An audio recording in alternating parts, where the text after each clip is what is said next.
Welcome to Dream City. We hope that you will enjoy your visit here. Dreams. You can find all exciting things to do, from our bowling to our fantastic Mazimas market.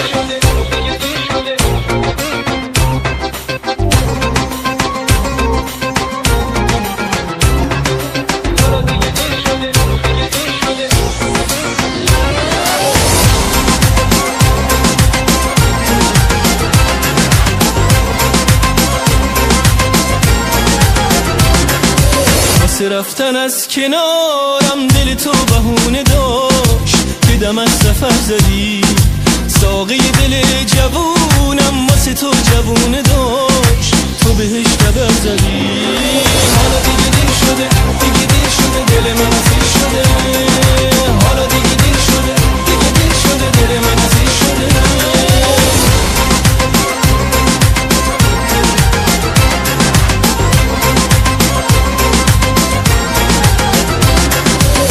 رفتن از کنارم دل تو بهونه داشت که دم از سفر زدی ساقه دل جوونم واسه تو جوونه داشت تو بهش خبر زدی از تویی که میشناختم تا خودت فاصله بود ولی دل از سسرود ولی دل از سسرود اون که از صندوق عمرم آرزوهامو رو بود کسی به جز تو نبود حالا دیگه دیر شده دیگه دیر شده دل من اسیر شده حالا دیگه دیر شده دیگه دیر شده دل من اسیر شده حالا دیگه دیر شده دیگه دیر شده دل من اسیر شده حالا دیگه دیر شده دیگه دیر شده دل من اسیر شده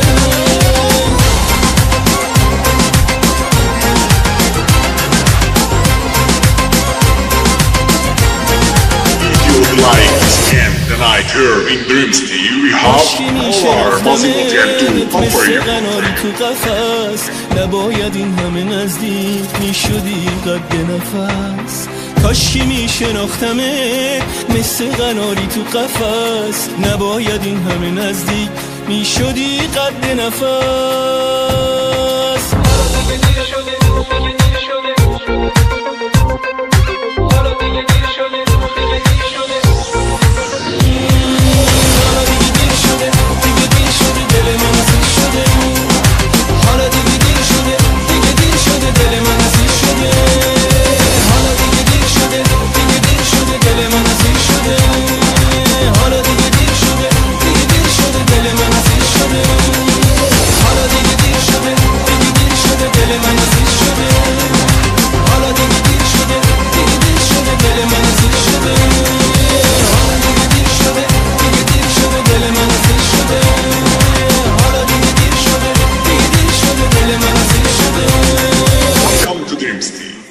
We hope that you will enjoy your visit here, Dream City.